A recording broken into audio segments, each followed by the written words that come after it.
제가 주로 하는 일인데요.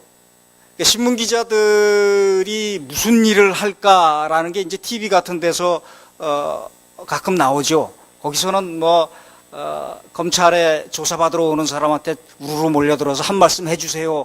이렇게 얘기하는 신문 기자가 주로 나오는데, 언론사 기자가, 방송사도 포함해서 그런 기자들도 물론 있습니다만, 언론사 기자들이 하는 제일 많이 하는 일은 컴퓨터 앞에 앉아서 검색하는 겁니다.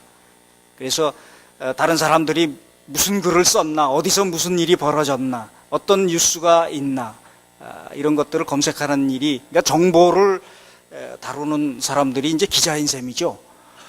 제가 다루는 정보 중에 중요한 부분이 뭐냐 하면 외국 저널을 들여다보는 겁니다.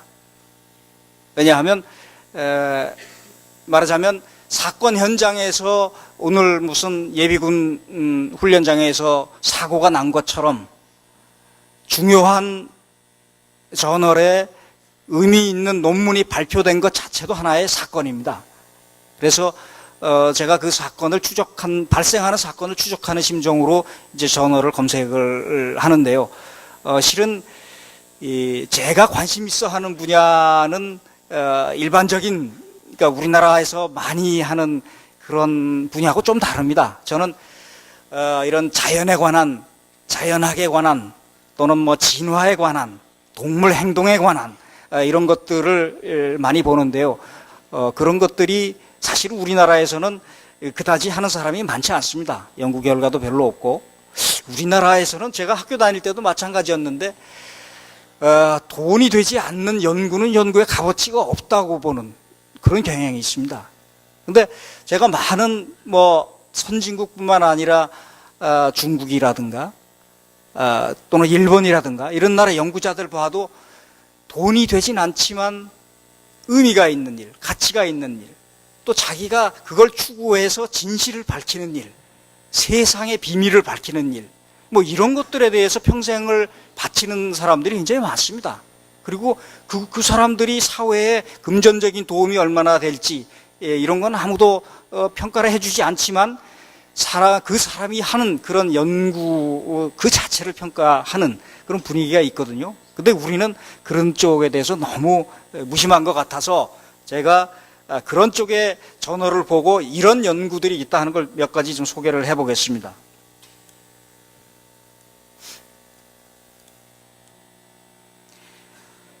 몇 년 전에 나왔던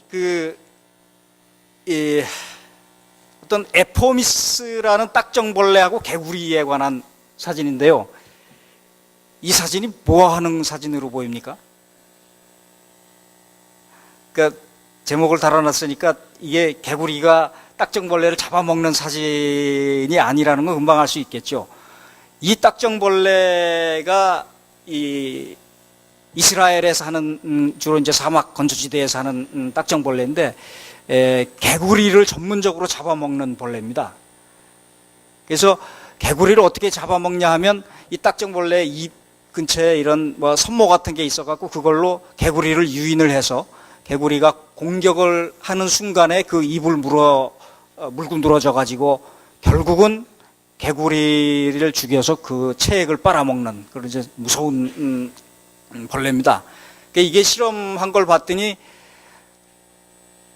실험한 벌레 개구리가 한 거의 100마리 가까이 되는데 100% 사냥 성공률을 보입니다. 이제 자연계에는 잘 없는 확률인데 그 중에 한 마리는 이 벌레가 잡아먹힌 케이스가 있었습니다. 이 개구리 뱃속에 들어갔는데 뱃속에서 하도 죽지 않고 요동을 치는 바람에 개구리가 토해냈어요. 그래서 이놈이 도대체 무슨 놈인가 하고 들여다보다가 또 잡혀먹은, 그러니까 한번 자기가 먹었다가 나중에 잡아먹힌 거죠. 그런 사례도 있을 정도로.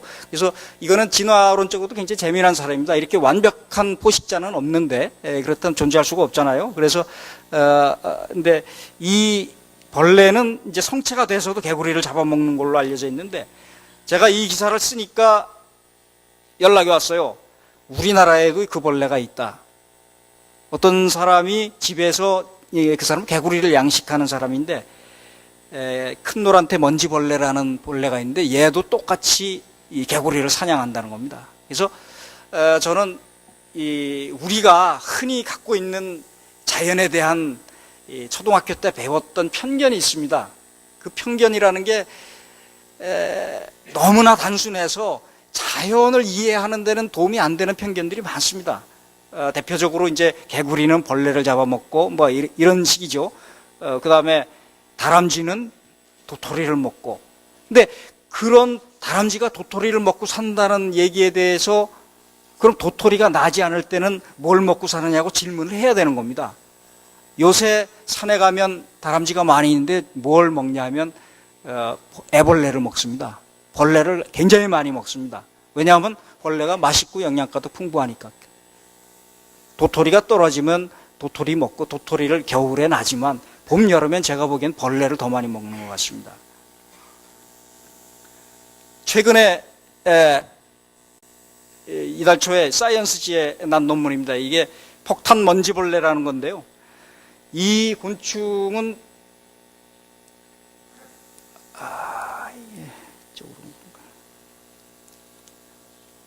요거는 요 하얀 거는 핀셋입니다. 이게 뭐 딴 게 아니고 핀셋으로 이 벌레의 다리를 누르면 이 아주 폭발을 일으키면서 그 가스를 뿜어내는데요. 그래서 흔히 방구벌레 이렇게 부르기도 하는데 우리나라에도 있습니다. 이 벌레가 어떤 원리에 의해서 이렇게 폭발적으로 일으키는가를 살아있는 상태로 싱크로트론 엑스선 레이저를 이용해서 조사를 한 겁니다.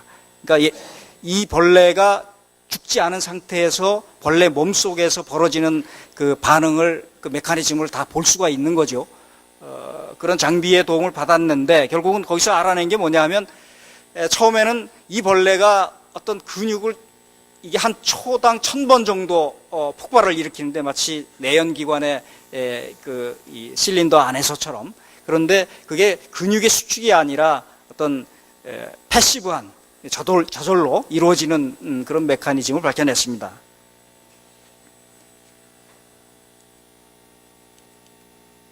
그다음에 이건 우리나라에 있는 긴꼬리 산누에 나방이라고 밤에 이 나방 조사하면 제일 많이 달려드는 녀석인데요. 얘는 뭐냐 하면 이 긴 꼬리가 도대체 왜 이렇게 긴 게 필요했을까라는 의문을 갖고 연구를 해봤더니 박쥐의 초음파를 산란시키는 그런 기능을 한다는 게 밝혀졌습니다. 그러니까 많은 나방들에 보면은 이 눈과 비슷한 무늬가 이 꼬랑지 이런 이제 날개 같은데 여기에다 이 눈 이런 가짜 눈처럼 돼 있는 게 많이 있습니다. 이것도 아마 얘도 그것 때문에 있을 텐데 이 이유는 치명적인 제1격의 공격을 막겠다는 거죠. 예를 들어 새라든가 이런 것들이 쪼았을 때 자기한테는 별로 중요하지 않은 부분을 공격당하니까 몸을 핵심적인 부분을 보존하고 달아날 수 있는 거죠.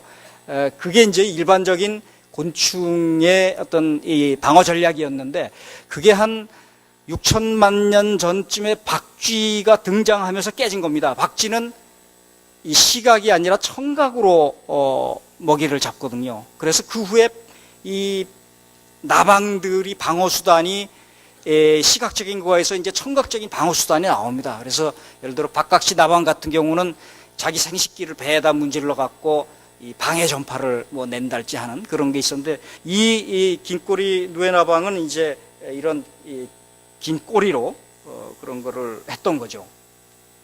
이것도 최근에 밝혀진. 자, 그런 것도 있고요. 이거는 아주 작은, 이제까지는 상상도 못했던 작은 이 생물들이 발견이 됩니다. 예를 들어 이제 요정말벌, 팅커벨이라는 학명이 붙은 이 기생벌입니다. 일종의 기생벌인데, 이 벌은 여기 비교해 본 거 보면 아메바나 유글레나 단세포 생물이랑 비슷한 그런 크기입니다. 한 0.15mm, 0.15mm 정도밖에 안 되지만 그 안에 뇌도 있고 뭐 날개도 있고 있는 건 다 있죠. 그럼 이렇게 작은 이 생물 같으면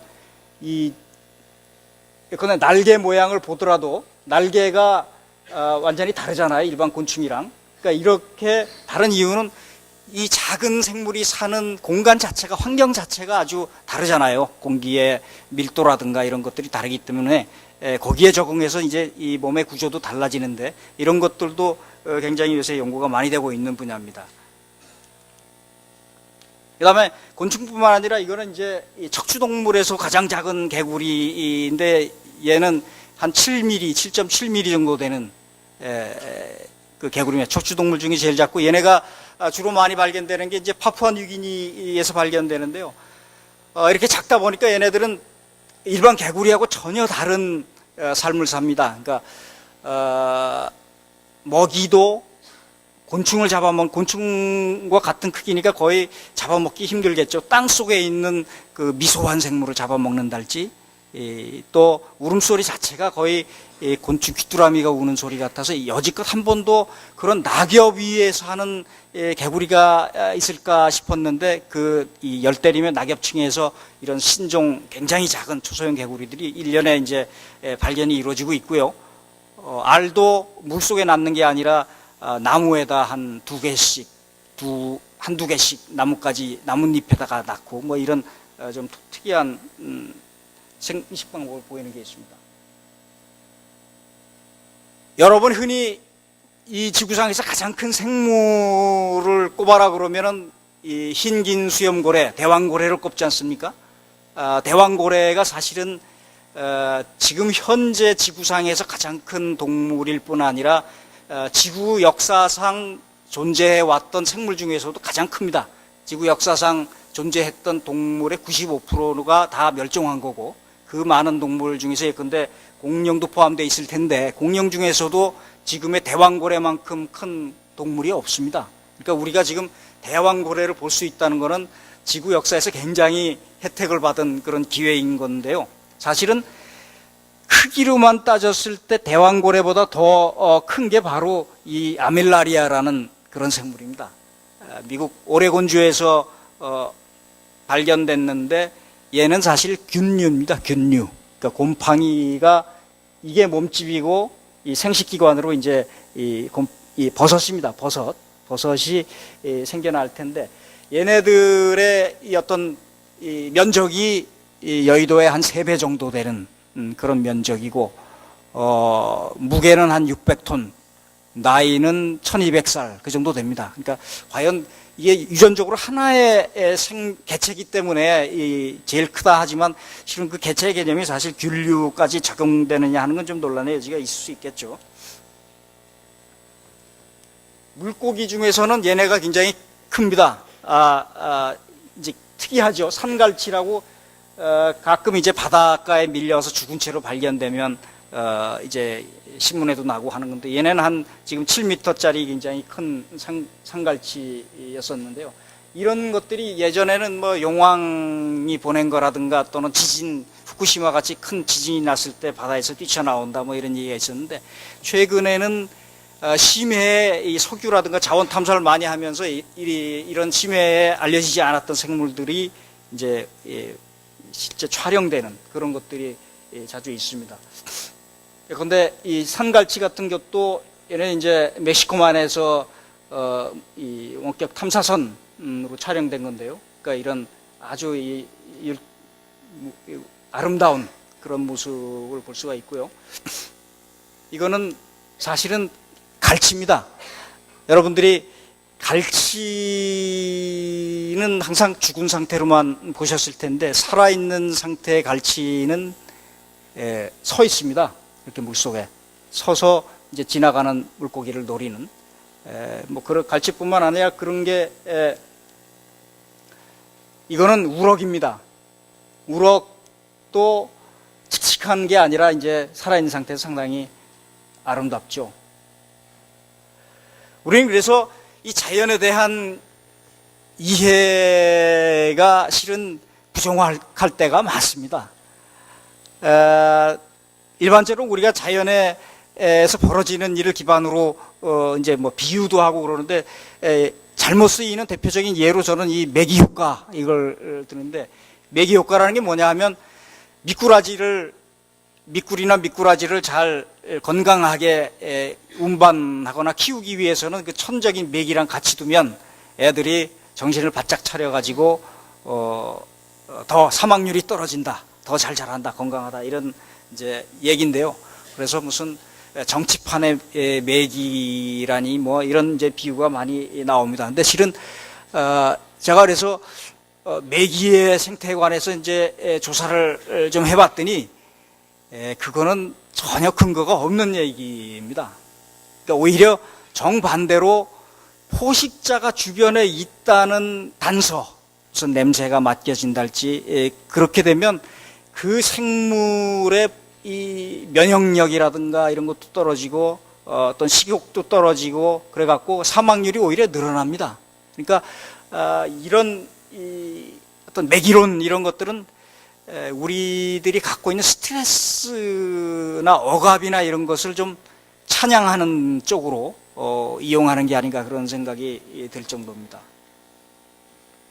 또 하나는 이제 잘못된 자연에 대한 이해라기보다는 이제 자연이 갖고 있는 그 속성에 대한 우리가 이해가 부족한 건데요. 이제 코끼리라는 동물은 굉장히 사회적인 동물입니다. 그래서 코끼리는 지금은 세계적으로는 한 6마리에서 12마리를 한꺼번에 길러야만 윤리적이다 이렇게 될 정도인데, 우리나라에 지금 에버랜드에 있었던 코시기라는 코끼리가 있었습니다. 근데 이 코끼리에 관해서 얼마 전에 오스트리아 사람이 상당히 유명한 저널에 논문을 냈습니다. 뭐냐면 이 코끼리가 사람의 말을 한다. 그래가지고 그 사람이 이 코시기의 그 언어를 직접 녹음을 해갖고 분석을 한 그런 논문이었는데요. 보면 이 코시기가 한 6가지 이 말을 합니다. 뭐 안녕, 앉아, 좋아, 뭐 이런 여러 가지 말을 하는데, 그 말을 하는 게 이제 코끼리는 아랫입술이 없잖아요. 그래서 모음이라든가 이거 입을 말아서 하는 것을 발음을 하지 못합니다. 그래서 얘는 어떻게 했냐면 코를 입속에 집어넣어가지고 성대를 울려가지고 그런 방식으로 사람이 내는. 근데 그 소리를 분석해 보면 이 김갑식 씨라고 조련하는 도와주는 이 사람과 똑같은 주파수의 소리를 냈습니다. 그러니까 코끼리는 원래 이제 주파수가 낮은데 내는 소리가 이 조련사와 같은 주파수를 썼다는 건 그 사람과 소통하기 위해서 그 소리를 그대로 흉내냈다는 거죠. 그래서 이 연구에서 얻은 결론은 뭐냐면, 그럼 도대체 이 코시기가 왜 사람과 소통을 하려고 했었던가 하고 알아봤더니, 이 코끼리가 가장 사회적인 교류가 필요했던 시기, 그 시기에 혼자 있었던 겁니다. 그래서 이 코끼리는 누군가와 소통을 하고 이야기를 나누고 싶었기 때문에 이 조련사와 그 어떤 주파수의 얘기를 시도했던, 이제 그렇다는 그런 결론이 나왔었습니다. 우리가 이 동물 세계를 다룰 때 이제 기적 같은 참 놀라운 동물들이 많은데, 저는 그 중에서 최고로 꼽는다면 아마 이 큰 뒷부리 도요라는 새가 아닐까 싶은데요. 그러니까 우리가 뭐 비둘기만한 그런 정도의 새입니다. 이 새는 놀랍게도 알래스카에서 번식을 마치고 이 겨울을 날 때 호주까지 직접 날아갑니다. 쉬지 않고 한 8일이나 9일 동안 그대로 날아가는데, 이거는 이제 무선 위성 추적 장치를 몸에 이제 부착을 한 것을 이제 추적한 그런 경우인데요. 여기서 여기까지 날아가고 그 다음에 봄에는 우리나라 새만금을 거쳐서 여기 한번 들렸다가 여기서 다시 알래스카로 가는 두 번에 걸쳐 날아갑니다. 근데 이 새가 이 8박 9일 동안 이 태평양 한 10,000km 정도 되는 거를 날아가는 거를 이제 옛날에는 몰랐었죠. 근데 지금은 그 과정을 상세히 아는데 보면 체중이 절반 정도로 줄어듭니다. 그러니까 몸속에 날아갈 때 필요한 에너지를 모두 지방으로 축적을 하고 출발을 하고요. 그게 지방뿐만 아니라 물도 이제 지방을 분해해서 공급을 하는 그런 식의 어떤 생리를 갖고 있고요. 물론 중간에 잠을 잘 수가 없으니까 잠은 이제 날아가면서 뇌를 번갈아 가면서 잠을 자고 하는 여러 가지 그 재미난 연구거리가 많이 있습니다. 그래서 이 새가 어떤 중요한 거는 얘가 이쪽으로 다이렉트로 날아가는데 봄에 우리나라로 들려서 여기서 충분히 체중을 불리지 않으면 알래스카로 갈 수가 없습니다. 근데 우리나라 새만금 간척 사업을 하는 바람에 얘네들이 개체수가 상당히 많이 줄어든 그런 일이 있습니다. 이 새는 뉴질랜드 마오리족의 어떤 타부가 되는 그 자기네가 이 뉴질랜드를 조상이 발견하게 만든 그런 새라고 해서 굉장히 귀하게 여기는데 지금 상당히 많이 줄어든 상태입니다. 또 최근에 밝혀진 건데 이 거미 중에서 이 비탈거미라든가 이런 한두 종의 거미는 어떤 특징이 있냐면 새끼 알을 낳고 알에서 새끼가 깨어나기 직전에 자기 몸을 스스로 녹입니다.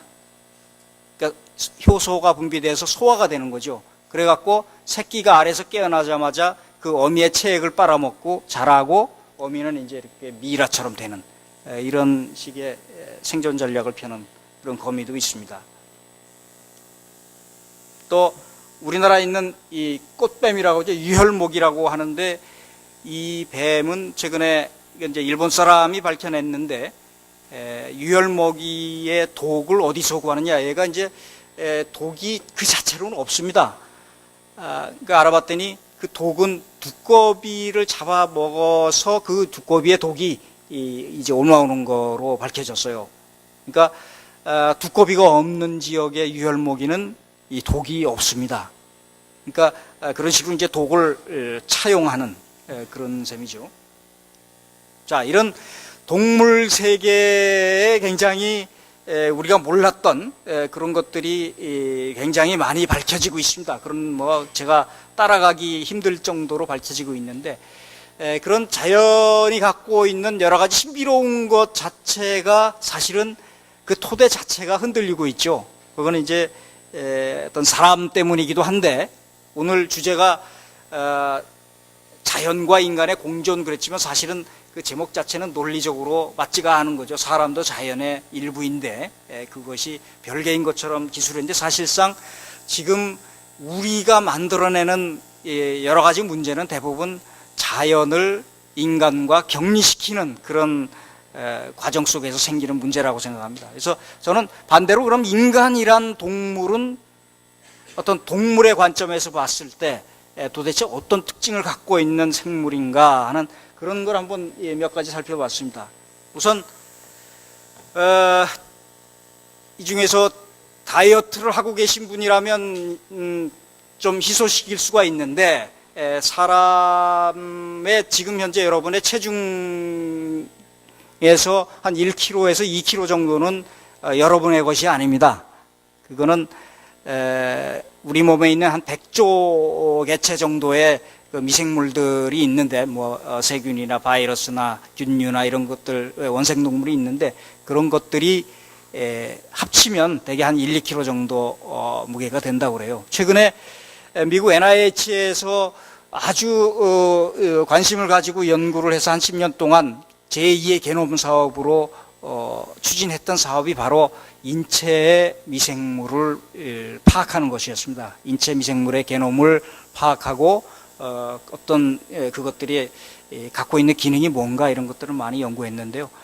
그 결과 보면 한마디로 얘기하면 사람이라는 것이 꼭 사람이 아니다. 사람은 어떻게 보면 하나의 생태계다. 그리고 사람이란 생태계에서 가장 많이 살고 있는 생물은 바로 미생물이다.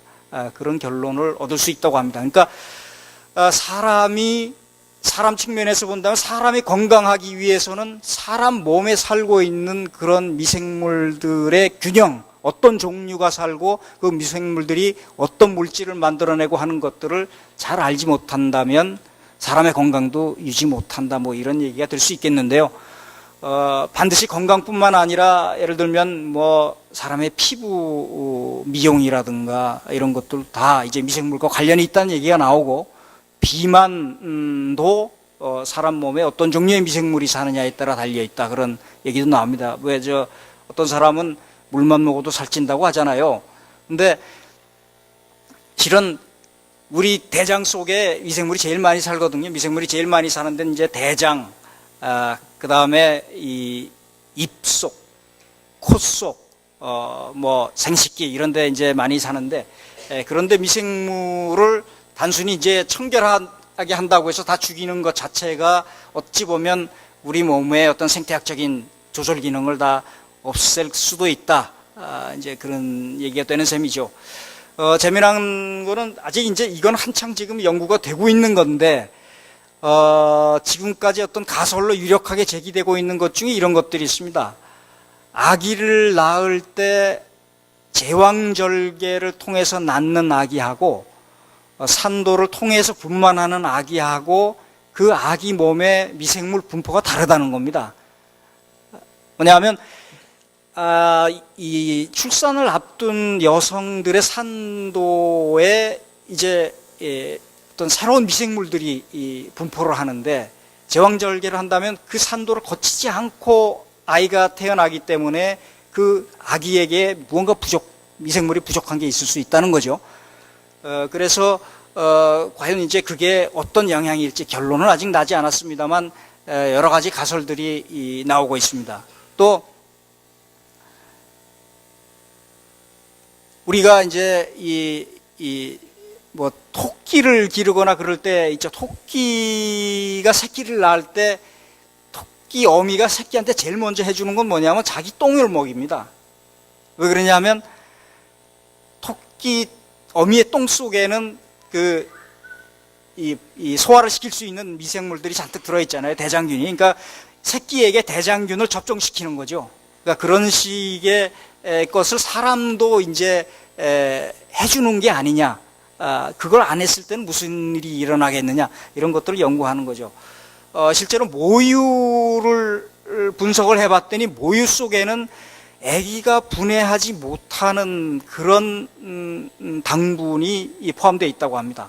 그래서 그 당분을 도대체 아이가 소화를 못 시키는데 왜 모유에서 만들어낼까 했더니 그것은 아이가 아니라 어떤 미생물이 분해할 수 있는, 그러니까 모유는 아기의 먹이일 뿐만 아니라 미생물의 먹이이기도 한 것이죠. 그래서 그런 식의 연구가 최근에 활발하게 되고 있습니다. 여기 참고로 이 미생물은 이제 우리 이 눈썹에 많이 서식하는 그런 겁니다. 그러니까 사람 자체를 이제 진화론적으로 연구할 때 흥미로운 결과들이 많은데, 근데 여러분 물에 오랫동안 물속에서 작업을 하면 손에 이제 우둘투둘하게 거칠거칠해지지 않습니까? 이제 그게 왜 그러느냐 연구를 해봤는데, 실제로 결론이 뭐냐 하면 이렇게 물에 불어서 그렇게 된다고 흔히 생각하기 쉬운데 그렇지 않다는 겁니다. 왜 이쪽 손 안쪽만 불을 깼습니까? 손등은 멀쩡하고. 실은 물에 불어서 그런 게 아니라 물속에서 어떤 수초라든가 조개라든가 물고기라든가를 움켜쥐었을 때 이런 이제 울퉁불퉁한 게 이제 그립이지 않습니까? 이 그루브가 졌을 때 미끄러지지 않는다는 거죠. 무엇을 움켜잡을 때. 그러니까 사람이 물속에서 먹이를 구할 당시에 어떤 진화적인 흔적이 아니냐, 이제 그런 가설이 제기된 게 있고요. 또 하나는, 여기는 아마 그 경험이 없으실 텐데 거의 아기를 길러본 사람들은 아기를 땅에다 내려놓으면 울고 안으면 안 우는, 이제 이런 게 왜 그런가, 이런 주제인데요. 일본 학자가 그 연구를 했습니다.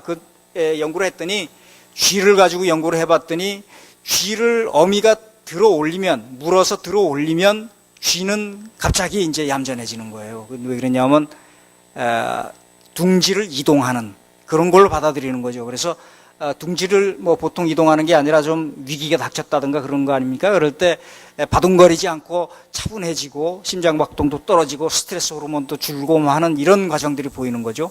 그래서 쥐뿐만 아니라 뭐 호랑이라든가 사자도 마찬가지로 들어 새끼를 안으면 그렇게 얌전해지는 그런 현상을 보이는데 사람도 그런 똑같은 일이 벌어진다는 겁니다. 그래서 그건 바로 어떤 동물이 갖고 있는 흔적이라는 거죠. 그렇지만 동시에 사람은 동물과 굉장히 차이가 나는 여러 가지 특징들도 갖고 있습니다. 뭐 여러 가지가 있지만 제가 보건대는 예컨대 뭐 이 털이 없어서 그렇겠지만 땀을 많이 흘린다든가 동물 중에 땀을 많이 흘리는 동물이 별로 없습니다. 의외로 예컨대 말이라든가 뭐 물개라든가 몇 가지 동물들이 있는데 물론 털이 없으니까 그럴 측면이 많이 있겠죠. 또 하나는 굉장히 몸이 크면서 개체수가 많다 하는 겁니다. 대개 뭐 개미하고 인간이 생물량으로 보면 지구에서 가장 많은 생물이라고 하는데 개미는 그 작은 동물이고 인간은 이렇게 덩치가 큰데도 개체수가 많은 거. 여러분들은 어릴 때 이 무슨 동물에 관한 책들을 읽을 때 주로 이제 큰 동물, 뭐 코끼리라든가 말이라든가 이런 것들에 익숙해서 그렇지 실제로 지구에 사는 동물의 95%는 달걀보다 작습니다. 사람은 굉장히 큰 동물이거든요. 그런데도 이렇게 개체수가 많은 것들이 바로 어찌 보면 기본적으로 이 지구 환경 문제를 일으키는 어떤 기본 전제일 수가 있습니다. 또 하나는 성적인 충동을 늘 느낀다는 것, 뭐 이것도 될 수가 있고, 또는 유난히 입이 작다. 이거는 이제 여러분들이 집에서 고양이나 개가 하품할 때 보면 실감할 수 있을 겁니다. 사람은 이 덩치에 비하면 입은 참 아담하게 작습니다. 그거는 이제 턱 근육이 쇠퇴했기 때문이기도 하고, 또 하나는 우리가 이제 무기인 입을 이 소통수단으로 바꿨지 않습니까? 그런 거, 또는 뇌가 커진 거, 이거 다 관련이 있겠죠. 그 다음에 이제 모든 생물 중에서 이 산고가 가장 심하고요.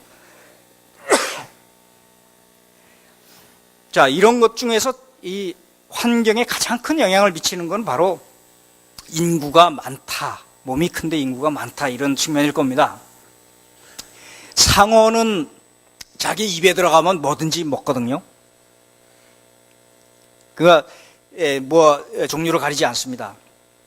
그렇지만 상어는 어떤 쥐처럼 이렇게 번식을 빨리 하지는 않죠.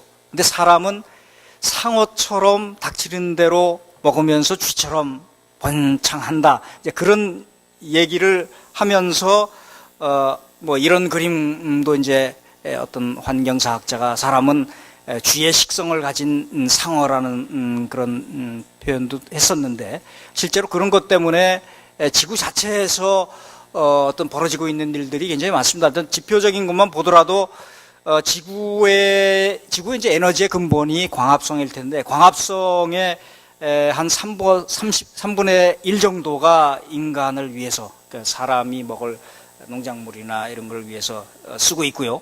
물 자체도 절반 정도의 담수는 이제 인간이 쓰고 있는데 인공 저수지가 자연적인 물의 한 6배나 된다고 합니다. 근데도 지금까지 유지해 왔던 것은 인구 증가에 못지않게 더 빠른 속도로 이제 식량이 늘어났기 때문인데 이런 것들이 앞으로 얼마나 계속될 건지는 상당히 의문입니다.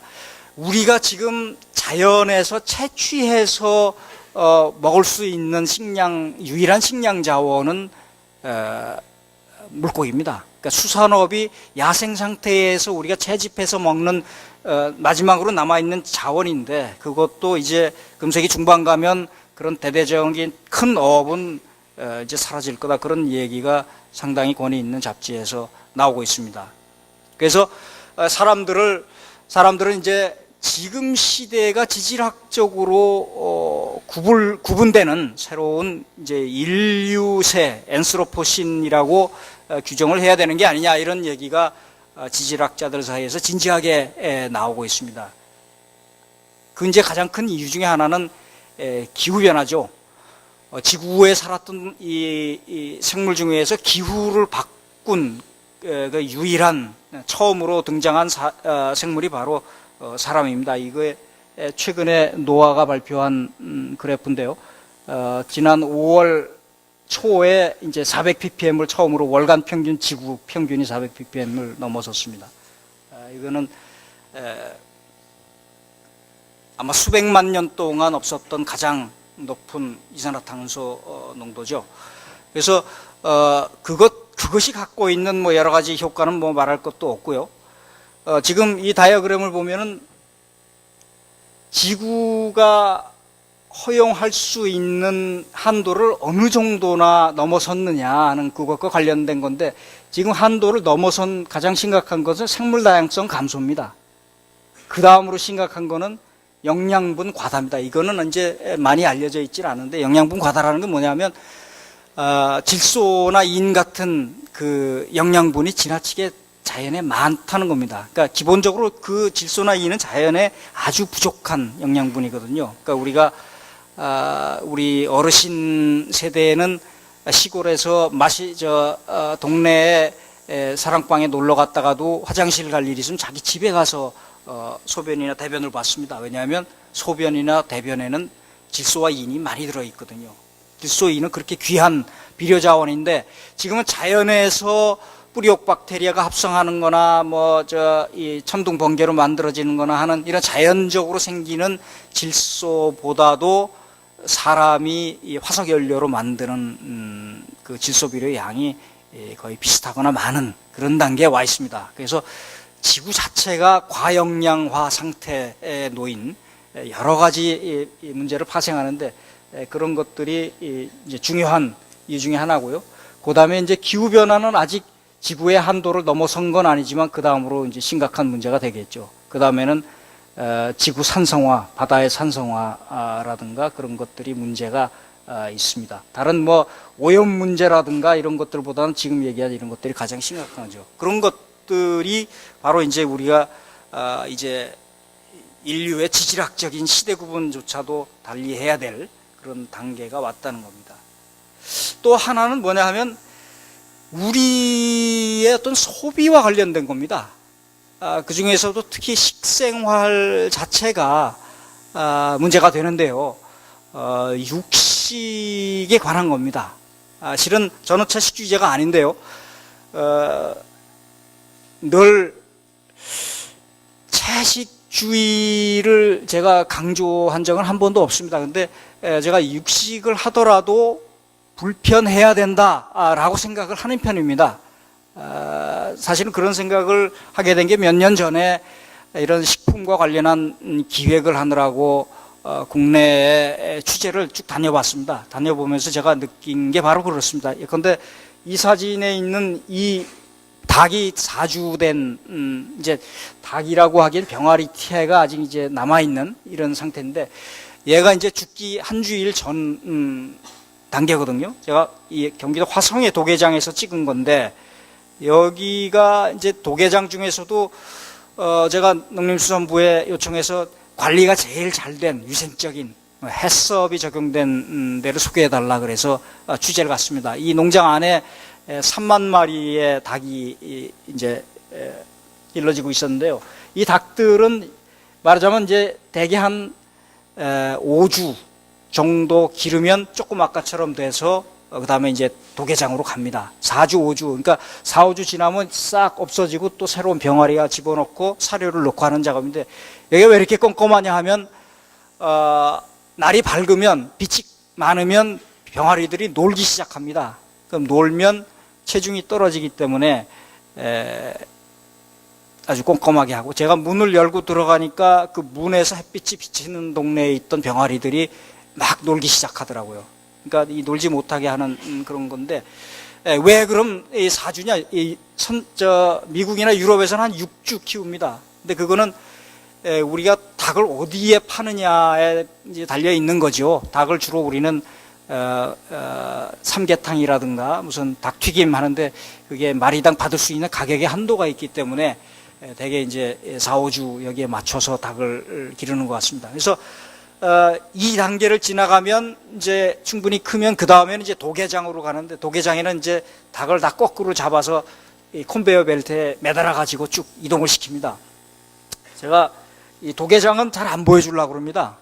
그래서 좀 힘들게 도개장에 들어가서 취재를 했었는데, 도개장도 가장 잘 되어 있는 시설이라는 게 어떻게 되어 있냐면, 닭들이 이제 쭉 매달려서 들어가서 바로 이제 이 물이 흐르고 거기에 닭이 물을 지나가는 순간에 고전압이 와서 이제 감전돼서 죽게, 아무런 고통도 느끼지 않고 죽는다는 전제하에 되어 있습니다. 근데 실제로 가보니까 여기에 있는 닭들이 다 바로 그 고전압을 지난 닭들이 거의 다 살아 있습니다. 살아 있다는 얘기가 닭 경련을 벌이고 있어요. 꿈틀꿈틀하고 있더라고요. 그래서 이 사람은 그 외국인 노동자인데 그런 닭들을 다 이렇게 하나씩 죽이는 그런 작업을 하고 있었고요. 밑에 바닥이 피입니다. 이게 카페트가 아닙니다. 제가 이 도개장에서 봤을 때 이 닭이 깔끔하고 이 먹음직스럽게 보인 단계에서부터만 우리나라 사람이 있었지, 그 밑에 끔찍한 단계는 전부 다 외국인 노동자들이 일을 하는 걸 봤었는데, 하여튼 여기서 이런 이제 일일이 죽이고 한 다음에 그 다음에 이제 다리 자르고 목 자르고 뭐 털 벗기고 해가지고 이제 차츰차츰 이제 우리에게 익숙한 그런 단계로 해서 새로 탄생하는 거죠. 슈퍼마켓. 그래서 우리가 슈퍼마켓에서 만나는 닭은 그 닭이 나오기까지의 4, 5주 동안의 짧은 평생 동안 어떤 과정을 거쳤는가는 사실 전혀 모르는 그런 상태의 닭을 소비를 하게 된다는 거죠. 그래서 그게 알 필요가 있느냐? 사실은 알 필요가 좀 있다고 생각을 합니다. 제가 도개장 주인한테 물어봤습니다. 그러면 닭을 잡고 나온 그 수많은 깃털은 어떻게 하느냐 그랬더니, 모든 도개장에서 그렇게 하는지 모르겠는데 그 사람이 그럽니다. 닭털의 성분하고 사료의 성분이 일치한다. 따라서 사료에 넣어서 같이 먹인다. 힘들지 않게 그렇게 얘기를 하던데, 그래서 과연 그렇게 값싸게 만들어진, 공장식으로 만들어진 닭을 소비한다는 것이 무슨 의미가 있을까? 그런 생각을 하게 됐습니다. 왜냐하면 사실은 제가 어릴 때 저희 집에서 닭을 길렀습니다. 저희 아버지가 이제 공무원이었는데 집에서 닭을 한 100마리 정도 이렇게 광에다가 기르고, 제가 닭에게 줄 어떤 풀도 뜯으러 다니고 개구리도 잡으러 다니고 이제 그런 기억이 나는데, 그때 닭을 한번 잡을 때 기억이 납니다. 그러면 이제 예컨대 시골에서 손님이 온다든가 그러면 닭을 잡아야 되겠다. 그러면 아버지가 어머니한테 닭을 지금 뭘 잡을까 이렇게 물어보면, 저 수탉이 얼마 전에 막내 머리 위에 올라서 쪼고 그런 말썽을 부렸으니까 그 수탉을 잡읍시다. 아니 그 암탉이 알도 안 낳고 농땡이를 부르는데 개를 잡읍시다. 이렇게 이제 하지요. 그래서 한 마리를 정해서 닭을 잡습니다. 닭을 어떻게 잡냐 하면 뭐 후닥닥거리고 쫓아다니면서 붙잡은 다음에 삽으로 잡더라고요. 좀 끔찍하긴 한데 잘 안 죽습니다. 그러면 닭을 잡는 동안 어머니가 이 솥에다가 물을 끓입니다. 이 가마솥 큰 데다. 그럼 닭을 거기다가 집어넣습니다. 근데 닭이 뜨거운 물에 넣어도 또 막 퍼덕거리고 그래요. 근데 하여튼 그 넣어서 털을 다 벗기고 그 다음에 이제 배를 가릅니다. 그러면 배를 가르면 뱃속에 모래주머니부터 그 내장이 다 나오죠. 암탉 같으면은 등에 아직 낳지 않은 노른자가 이제 포도처럼 붙어 있는 게 다 나오죠. 그거를 다 보고 닭을 잡아서 삶고 온 동네에 냄새 풍기고 동네 사람이 네 집에 손님 왔겠거니 하고 알고, 그렇게 한 다음에 저녁에 손님이 오면 닭국물도 먹고 닭 모래주머니도 먹습니다.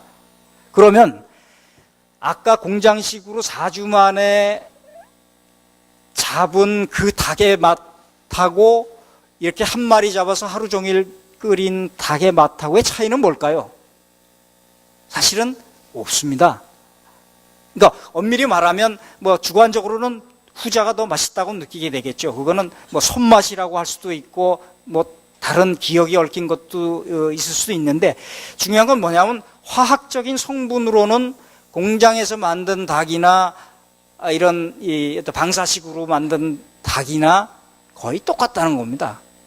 근데 차이는 뭐냐 하면, 공장에서 만든 닭은 우리가 그 과정을 불편하게 느낀다는 거고, 이렇게 집에서 자연스럽게 살다가 잡은 닭에 대해서는 어떤 우리 자체의 어떤 내러티브가 있다고 할까요? 이야기가 있는 요리가 되거든요. 그러니까 그런 차이, 그러니까 우리가 음식을 섭취할 때 화학물질, 열량, 칼로리만 섭취하는 거냐, 아니면 그 음식에 담긴 기억, 내러티브, 또는 어떤 여러 가지 다른 것들도 함께 소비하는 거냐, 이런 차이가 있는 거라고 봅니다. 그래서 그런 점에서 본다면 후자가 훨씬 더 어떤 통합적인 우리의 어떤 인생관과 맞는 그런 식생활이 아니겠느냐. 따라서 공장식 닭을 기르는 그 과정을 알아두는 것이 저는 나쁘지 않다고 생각을 합니다. 우리 사회가 지금 굉장히 빠르게 변하고 있는데 요즘 한참 벌어지고 있는 일입니다. 뭐냐 하면 고라니가 차에 많이 칩니다. 요새 고라니의 번식기거든요. 그래서 수컷이 막 미친 듯이 암컷 따라다니다가 차에 칩니다. 고라니라는 동물이 우리나라에는 굉장히 흔한데요. 세계적인 희귀종입니다. 세계에서 우리나라하고 중국 동북부 일부밖에 없습니다. 영어로는 워터 디어라고 그래서 물 사슴입니다. 이 고라니는 이제 굉장히 옛날, 그러니까 원시적인 형태의 사슴인데요. 안타깝게도 얘네들이 주로 사는 데가 뭐냐면 이 강변, 개울가의 습지대에 많이 삽니다. 거기 여린 풀들이 많기 때문에 그걸 먹고 사는데, 여러분들이 다녀보시면 알겠지만 도로가 주로 어디 나냐면 강변을 따라서 납니다. 그러니까 이 차에 부딪혀서 죽는 숫자가 굉장히 많습니다. 어떤 전문가는 한 해 우리나라에서 차에 로드킬이라고 하는데, 차에 채워서 죽는 고라니 숫자를 한 10만 마리 정도로 보기도 하는데요. 대개 요새 잡힌 고라니, 사고당한 고라니 뱃속에 보면은 이런 태아가 그대로 들어 있습니다. 그러니까 한꺼번에 2마리가 죽는 거죠. 근데 이 고라니, 여기는 이제 야생동물 구조센터인데, 야생동물 구조센터에서 고라니가 차에 쳤다는 신고를 받으면 나가서 데려다가 병원에 입원을 시켜서 사람 치료하는 것과 똑같은 처치를 합니다. 엑스레이 찍고 마취하고 수술하고, 그 다음에 고통이 너무 심하면 안락사시키고, 살아날 수 있으면 재활운동 시켜가지고 다시 자연에 방사시킵니다. 근데 동시에 우리는 어떻게 하고 있냐면, 이 고라니는 위해동물입니다. 그래서 농작물 피해가 심한 농부가 환경청에다가 신고를 하면 고라니를 잡는 포수를 보내줍니다. 그래서 매년 잡아 죽이는 고라니도 또 수천 마리, 수만 마리가 됩니다. 그러니까 우리는 한편에서는 고라니를 쏴 죽이면서도 다른 한편에서는 고라니를 치료해 주고 있습니다. 이 치료하는데 비용이 얼마 드냐 그랬더니 한 마리당 100만 원 정도씩 들어간다, 하루에. 굉장히 돈이 많이 들어갑니다. 수의사들이 여러 명 있고, 거기에 재활사도 있고, 뭐 영양사도 있고 많습니다.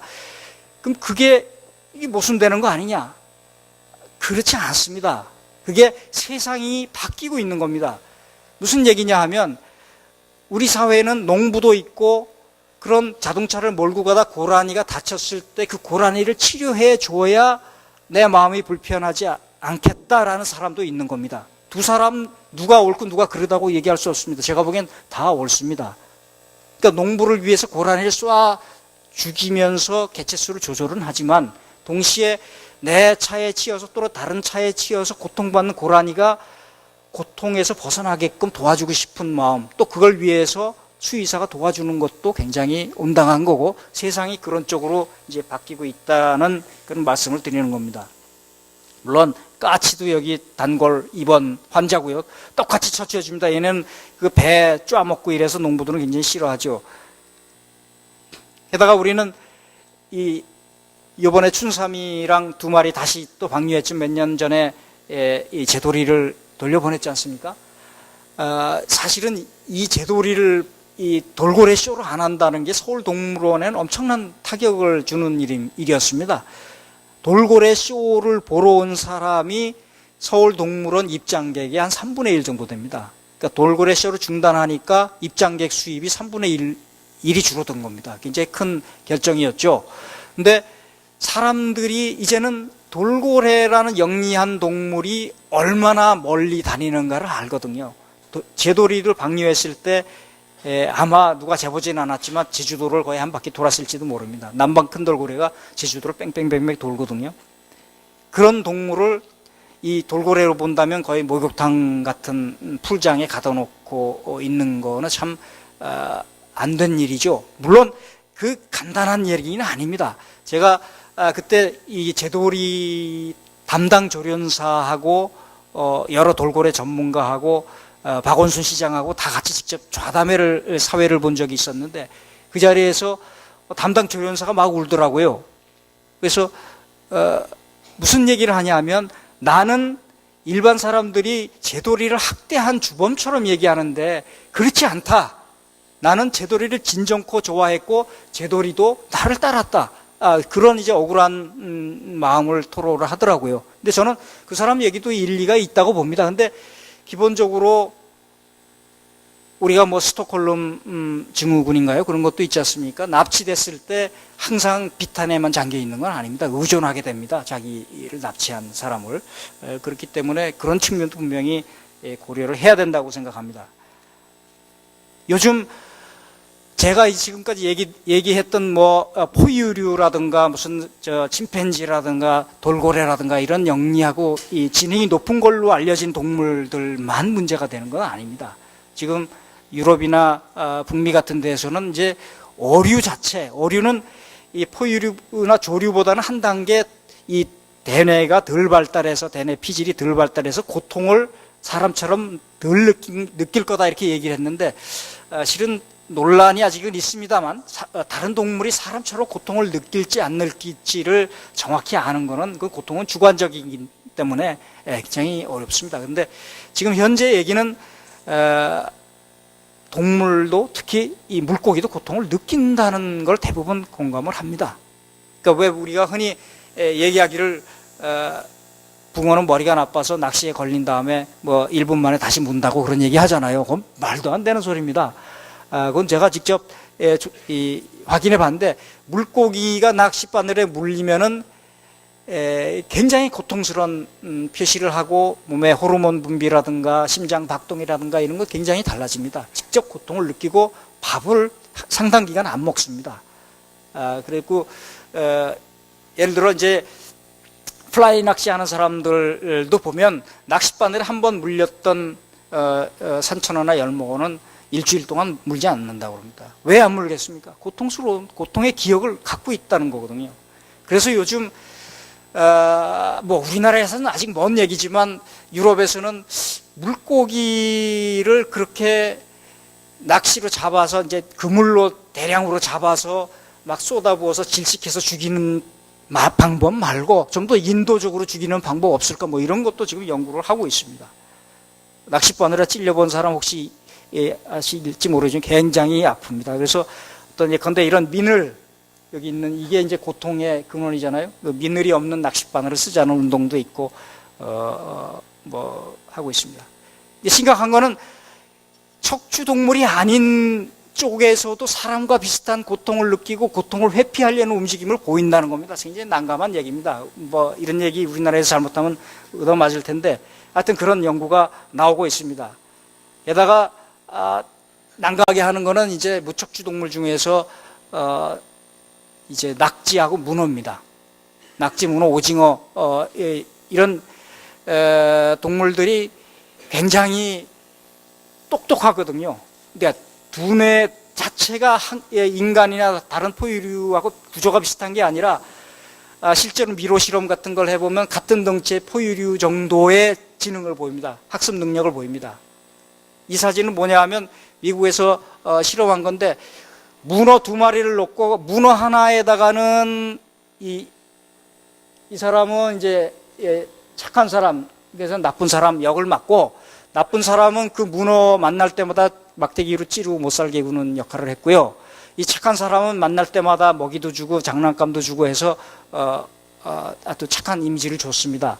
그 다음에 이 사람이 나타날 때 문어의 어떤 문의 변화라든가 심장 박동 변화라든가 또는 스트레스 호르몬 코티졸 분비량의 변화라든가 이런 걸 체크를 했는데 사실 놀랍게도 문어가 이 사람이 나쁜 놈이고 저 사람은 착한 사람이다 하는 것을 알아봤습니다. 그 분명한 일관된 걸 보여줬고요. 그것 말고도 문어에 관한 에피소드는 무궁무진하게 많습니다. 요새 이제 CCTV가 있으니까 그 드러난 건데, 샌프란시스코에서 이제 기록된 건데, 이 수족관에 대형 문어를 기르는데 밤중에 문어가 탈출을 합니다. 문어는 이제 탈출의 대가인데, 슬그머니 사람들 다 퇴근한 다음에 슬그머니 장을 열고 탈출을 해갖고 옆에 수조로 갑니다. 옆에 수조에서 한참 놀다가 아침에 직원들 출근하기 전에 다시 원래 수조로 돌아가서 시침뚝대고 들어가 있습니다. 뭐 그런 게 걸리는가 하면, 이게 문어는 어찌 보면 굉장히 어떤 인간과 비슷한 그런 어떤 지적인 능력을 보여주거든요. 그랬을 때 과연 문어를 무척추 동물이 인간과 먼 생물이라고 해서 그냥 쉽게 죽이거나 고통스럽게 죽여도 되는가? 이 얘기는 제가 문어라고 얘기하지만 문어와 거의 같은 낙지에도 적용되거든요. 제 친구들이랑 어쩌다가 술 먹으러 가면 세발 낙지라는 걸 먹습니다.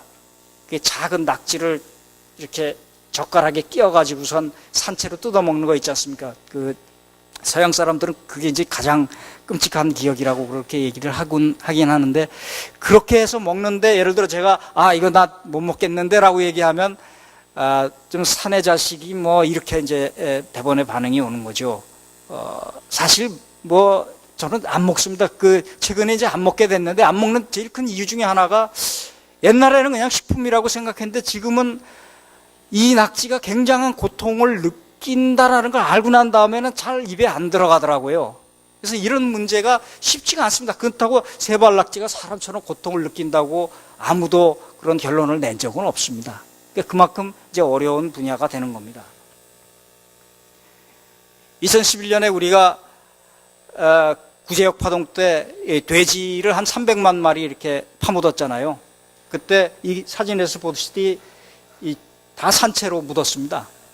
돼지 굉장히 똑똑한 동물이고 놀기 좋아하고, 유럽연합에서는 돼지 사육장 안에 반드시 장난감을 주도록 이 규칙이 개정됐습니다.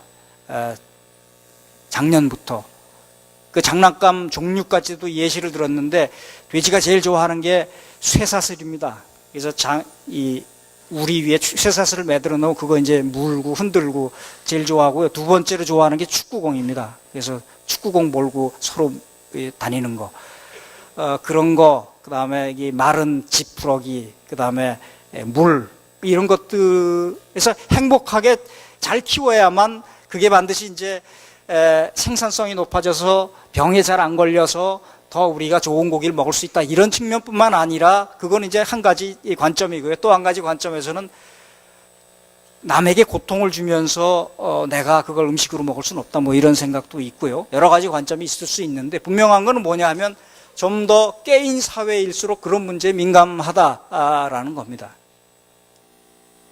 동물원 굉장히 많이 바뀌고 있습니다. 이게 이제 19세기 말에 스위스 동물원은 그야말로 사람이 가서 동물을 쳐다보는 거죠. 구경하는 거죠. 아주 속속들이 하나도 숨길 수가 없는 건데, 재작년에 문연 최신형의 동물원은 이 고릴라가 사람을 구경하는 거지 사람이 고릴라를 구경하는 것 같지는 않습니다. 우리나라도 사실 비슷해졌습니다. 이게 서울동물원에 고릴라사 최근에 지은 건데, 여기 가보면 이 사람이 이렇게 힘들게 숲속에서 고릴라를 구경하듯이 그렇게 구경하도록 돼 있습니다. 이렇게 바뀌어 나가고, 심지어 이제는 미국에서는 동물원의 상당수가 이 주라는 상당히 식민주의적이고 그런 옛날 냄새 나는 용어를 안 씁니다.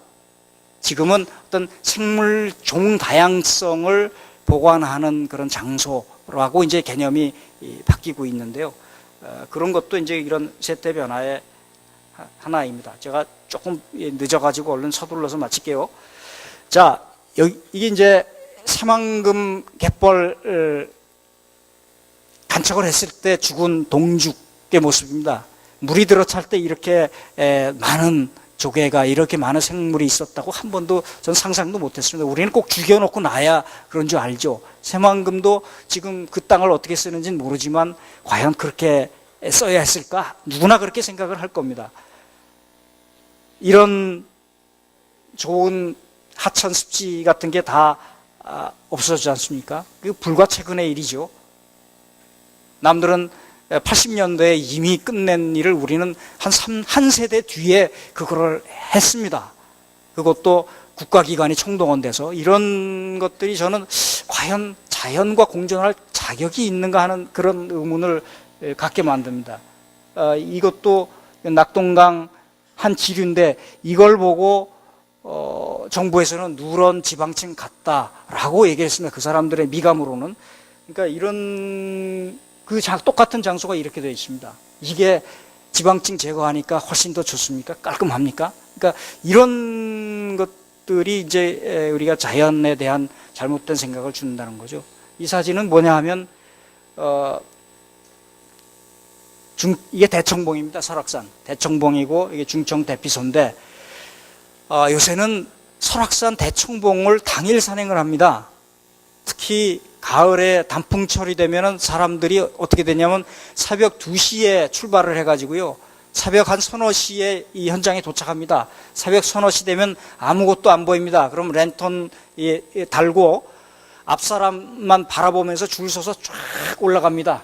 그래서 부지런히 올라가서 이 정상에 올라가서 정상주 마시고 줄 서서 사진 찍고 그 다음에 다시 또 줄 서서 내려와서 대피소에서 라면 먹고 그러고 내려가서 차 타고 서울로 돌아옵니다.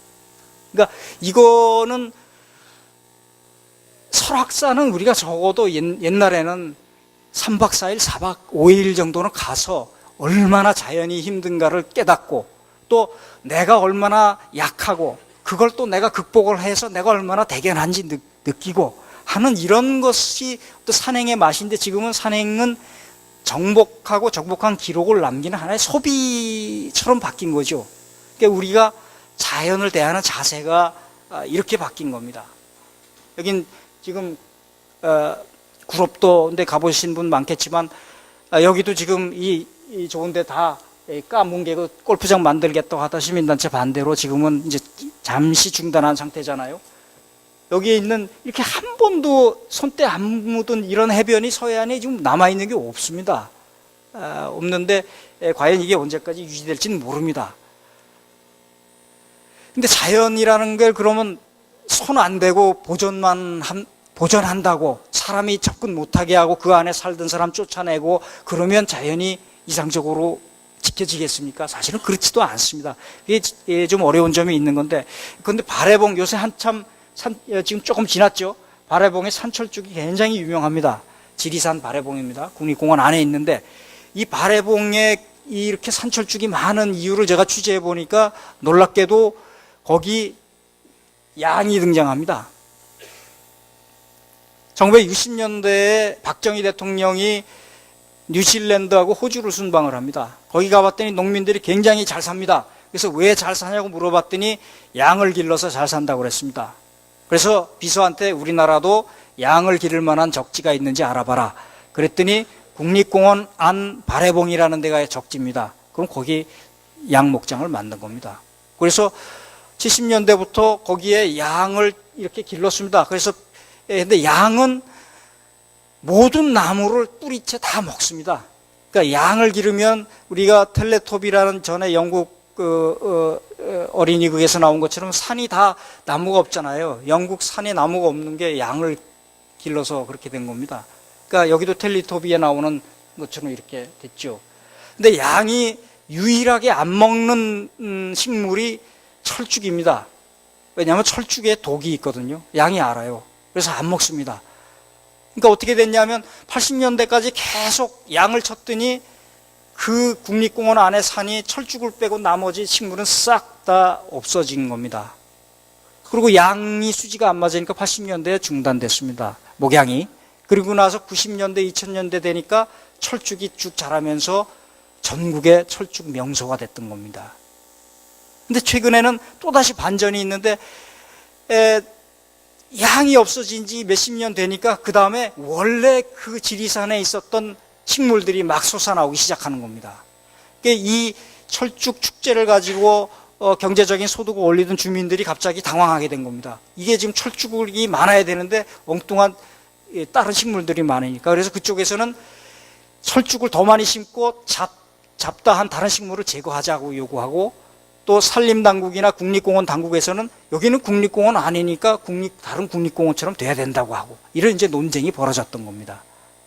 저는 이렇게 생각하는데 양쪽 중간에 어딘가에 타협선이 있을 겁니다. 양이 만들었던 철쭉의 기억도 있어야 되고 국립공원 한가운데이기 때문에 그 자연성도 회복해야 되고 하는 어딘가에 타협점이 있을 텐데, 사실 자연이라는 게 보존만 한다고 이용만 한다고 그 어떤 최상의 가치가 되는 것은 사실은 아닙니다.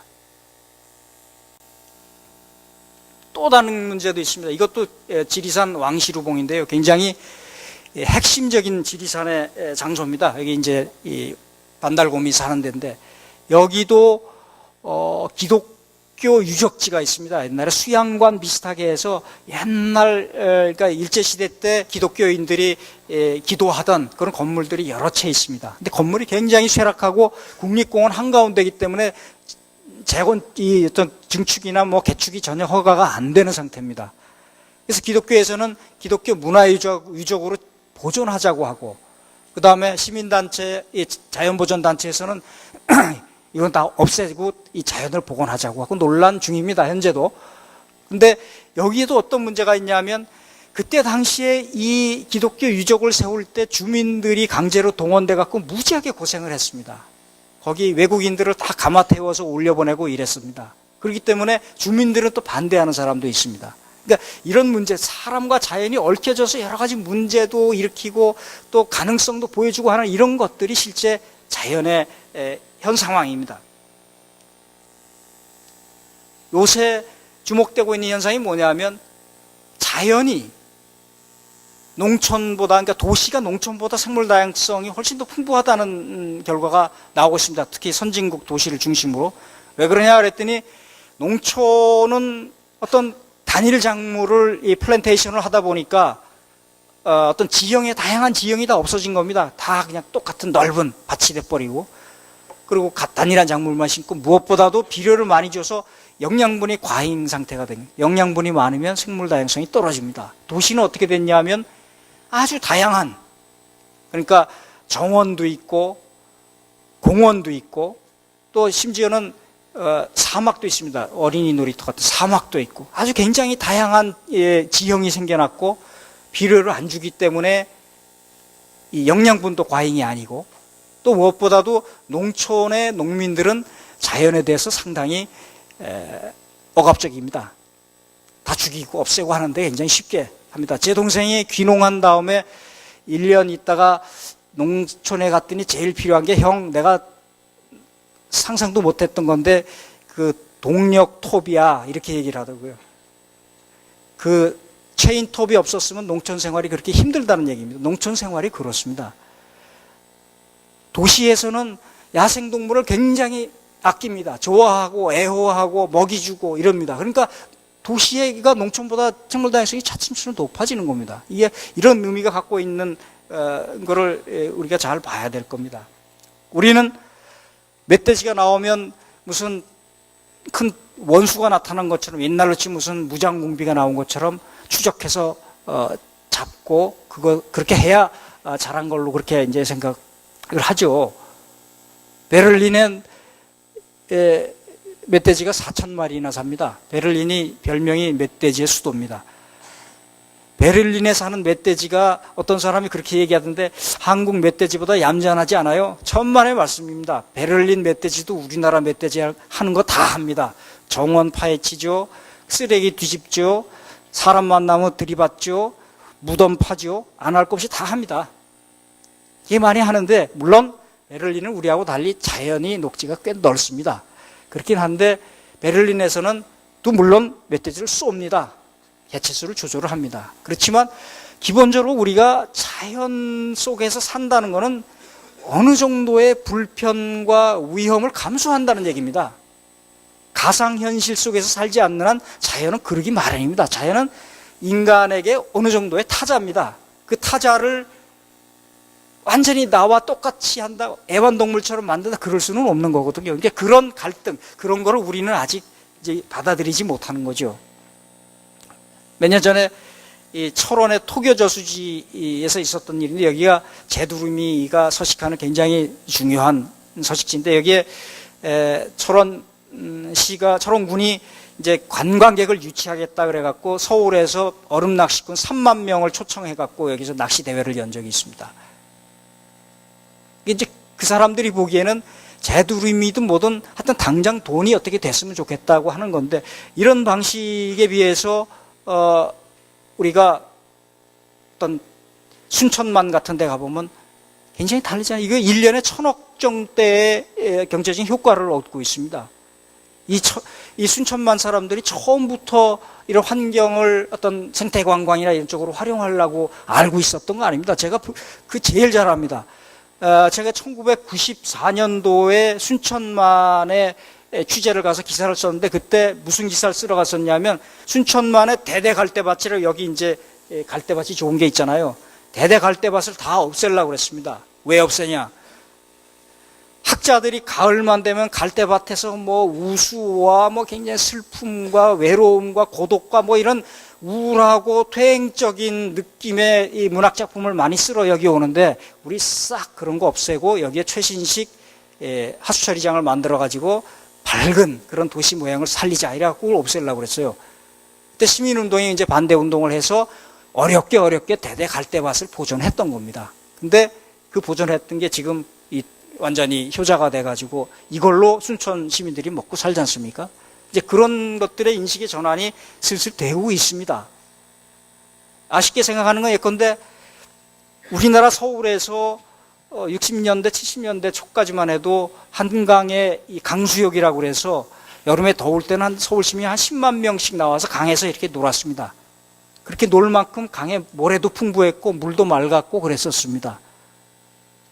물론 그때 당시에 홍수도 심했습니다. 그래서 홍수가 나서 마포까지 물이 들어와서 다 쓸어가고 뭐 이런 일도 잦았는데, 하여튼 분명한 건 뭐냐면 이런 어떤 좋은 자산, 이런 것들의 가치를 그때 당시엔 몰랐던 거죠. 그래서 강 모래 다 퍼내고 깊게 만들어서 유람선 다니게 하고 한 게 지금의 이제 한강 정비 계획이 80년대에 이루어지지 않았습니까? 근데 그런 것들이 아마 이런 강수욕장, 10만 명이 강수욕할 장소가 돼서 여기에 목욕만 하겠습니까? 여러 가지 페스티벌도 하고 행사도 하고 문화 행사, 무슨 오락 행사 같은 걸 한다면 지금 아시아 최고의 관광지가 될 가능성도 있는 거죠. 그래서 많은 이들이 이런 얘기를 합니다. 미래에 우리가 원하는 사회가 뭐냐? 이걸 이제 예컨대 바칠라 스밀이라는 이 에너지학자는 에너지로 이제 얘기를 하는데, 에너지 사용량이 지금보다 한 30% 낮았던 때가 지금보다 훨씬 살기 좋았다, 이렇게 얘기를 합니다. 무슨 근거로 그랬냐면, 여러 가지 통계적인 자료를 보니까 복지라든가 문화 수준, 뭐 음식 맛이라든가 패션이라든가 뭐 이런 거 다 고려한 거죠. 그거 봤을 때, 그런데 60년대 파리나 또 70년대 도쿄나 뭐 런던 이런 데가 지금 그들 도시보다 훨씬 나았다는 겁니다. 이런 지표들이 종합적으로 볼 때. 근데 60, 70년대 이 대도시의 에너지 사용량이 지금보다 30% 정도 낮았다. 그러니까 우리가 에너지 다 소비하는 지금의 방식이 과연 우리의 행복을 위해서 좋은가, 이런 거에 대해서 이제 의문을 제기하는 거죠. 그런 측면을 말씀을 드리고요. 또 하나는, 이건 조금 어려운 개념인데, 공존을 위한 새로운 패러다임으로 요즘에 레질리언스라는 게 있습니다. 그 회복 탄력성, 복원성 뭐 이런 개념을 갖고 있는데, 우리가 최고의 효율로 자원을 아껴 쓰고 생산성을 높이는 식으로도 안 된다. 사실은 우리는 그 과제도 아직은 달성을 못하고 있는데, 예컨대 독일 같은 경우에 팩터 4 그래가지고 자원을 두 배, 생산성을 두 배로 높이고 자원 사용량을 반으로 줄여서 이제 네 배로 쓰자, 이런 얘기를 이제 벌써 꽤 오래전부터 하고 있는데, 실은 생태계가 갖고 있는 어떤 복원성, 이런 것들을 충분히 그 복잡성을 이해하지 못하면 아무리 효율을 강조하더라도 한계에 부딪힌다, 이런 깨달음이 나오고 있다는 겁니다. 근데 그런 이 레질리언스 개념을 연구하는 사람들이 내놓은 흥미로운 결론 중에 하나가 한국에 레질리언스가 있는 사례가 있다. 바로 우리 전통적인 전통 마을의 생태계다. 전통 생태학이다. 이런 이제 얘기를 꺼냅니다. 그래서 물론 뭐 이 얘기만 하면 길겠습니다만, 이런 어떤 명당의 어떤 위치나 이런 것들이 한반도 지형에서 가장 지속 가능한 형태의 개발 방식이다. 또 풍수지리도 포함해서 말이죠. 그래서 우리가 좀 더 우리가 갖고 있는 시스템을 충분히 그 복잡성을 잘 이해해야만 그것을 효율적으로도 쓰고 또 지속 가능성 있게도 쓰고, 무작정 개발하거나 무작정 보존하는 게 아니라 가장 그 시스템이 견뎌낼 수 있는 한도 내에서 개발할 수 있다는 거죠. 그래서 이런 것들을 최근에 어떤 레질리언스의 어떤 싱킹, 그런 얘기로 많이 제기하고 있습니다.